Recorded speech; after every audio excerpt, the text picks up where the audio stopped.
जाति है कि जाति नहीं। एक छोटी सी पंक्ति आपने कई बार सुनी होगी, जाति के आधार पर देश कभी एक साथ तो कभी बिखरा हुआ नजर आता है। लेकिन हाल फिलहाल यूजीसी को लेकर दिल्ली समेत पूरे देश में एक अजब सा माहौल देखने को मिल रहा है। कहीं आक्रोश है, कहीं समर्थन है, तो कहीं गहरी खामोशी है। यूजीसी 2026 रेगुलेशन रॉ यानी वो विवाद जो 2026 में प्रस्तावित यूजीसी के नए नियमों को लेकर देश भर में एक बड़ा बवाल खड़ा कर चुका है। यूजीसी को लेकर स्वर्ण यानी कि वो वर्ग जो ना तो एससी एसटी का हिस्सा है और ना ही ओबीसी श्रेणी में आता है, इसका जमकर विरोध कर रहा है। सवाल ये उठ रहा है कि अगर आप एससी एसटी एक्ट और ओबीसी में नहीं आते तो आप हैं कौन? सरकार ने इसका जवाब दे दिया है, आप एक वोट बैंक हैं। एक ऐसा वोट बैंक जिसका ना तो शोषण माना जाएगा, ना जिसके साथ जातिगत भेदभाव हो सकता है, उल्टा उसको उसी श्रेणी में रख दिया गया है जो भेदभाव करता है। यूजीसी एक्ट का विरोध कर रहे लोगों का कुछ ऐसा ही मानना है। देश में आज 2026 में एक बर्निंग टॉपिक है यूजीसी एक्ट 2026। जिस सरकार ने अब तक बटोगे तो कटोगे का नारा दिया था, उस सरकार से ऐसी क्या चूक हो गई कि जो लोग कल तक प्रधानमंत्री मोदी को देशभक्त और सबसे बड़ा सनातनी कहकर संबोधित कर रहे थे, वही लोग आज सोशल मीडिया पर उन्हें तेली कहकर ट्रोल करने में लग गए हैं।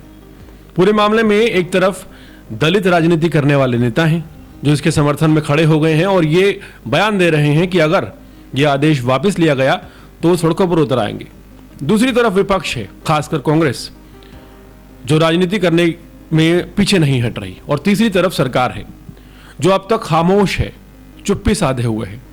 सवाल बस इतना है, ये खामोशी रणनीति है, मजबूरी है, या फिर आने वाले बड़े फैसले से पहले का एक सन्नाटा है? यूनिवर्सिटी ग्रांट कमीशन के नए नियमों में जातिगत भेदभाव की परिभाषा को लेकर एक बेहद बड़ा बखेड़ा खड़ा कर दिया है। अब जाति ही नहीं बल्कि धर्म, लिंग, जन्म स्थान, विकलांगता जैसे किसी भी आधार पर किया गया ऐसा व्यवहार जो पढ़ाई में बाधा बने या मानव गरिमा के खिलाफ हो, उसे भेदभाव माना जाएगा। विरोध करने वालों का कहना है कि यह परिभाषा इतनी खुली है कि छोटी सी बहस, एक सामान्य सी डांट, अकादमिक बहस, असहमति को भी भेदभाव बताकर शिकायत की जा सकती है। इससे नियमों के दुरुपयोग और झूठी शिकायतों का खतरा बढ़ जाता है। नए नियमों में ओबीसी वर्ग को भी भेदभाव से पीड़ित श्रेणी में शामिल किया गया है।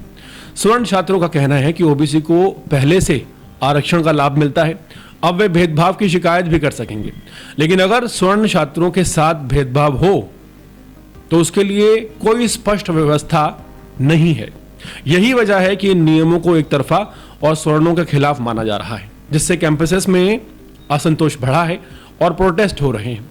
ड्राफ्ट नियमों में यह साफ था कि अगर कोई छात्र जानबूझकर झूठी या तनावपूर्ण, दुर्भाग्यपूर्ण शिकायत करता है तो उस पर जुर्माना या सस्पेंशन का ऑर्डर हो सकता है। लेकिन फाइल नियमों से यह प्रावधान पूरी तरह से हटा दिया गया है। यह भी एक बड़ी वजह है। अब 24 घंटे 7 दिन हेल्पलाइन और शिकायत व्यवस्था है, लेकिन झूठी शिकायत पर कोई सजा नहीं है, जिससे डर है कि किसी छात्र या शिक्षक को बिना पुख्ता सबूत के बड़ी ही आसानी से फंसाया जा सकता है। भेदभाव खत्म करने की मंशा पर किसी को आपत्ति नहीं, लेकिन सवाल नीयत से ज्यादा नियमों की समझदारी पर है। यूनिवर्सिटी ग्रांट कमीशन ने जिन नियमों को समानता का हथियार बताया है, वो नियम आज कैंपसेस में डर, शक और टकराव का कारण बन गए हैं। जब भेदभाव की परिभाषा इतनी फैल जाए कि हर असहमति अपराध लगे, जब शिकायत करने का अधिकार हो लेकिन झूठ बोलने पर कोई जवाबदेही किसी की ना हो, और जब नियम कुछ वर्गों को ताकतवर बनाए रखने को लेकर लेकिन संतुलन की कोई व्यवस्था ना हो, तो इसे सुधार नहीं, अव्यवस्था को न्योता कहा जाएगा। भेदभाव मिटाने के नाम पर ऐसे नियम बना दिए गए जिनसे सबसे पहले विश्वास खत्म हुआ। शिक्षक डरे हुए हैं, छात्र खेमों में बटे हुए हैं और विश्वविद्यालय पढ़ाई से ज्यादा शिकायतों के केंद्र बनते जा रहे हैं। सवाल ये नहीं है कि किसे शिकायत करने का हक मिले, सवाल ये है कि गलत शिकायत करने पर जिम्मेदारी किसकी होगी।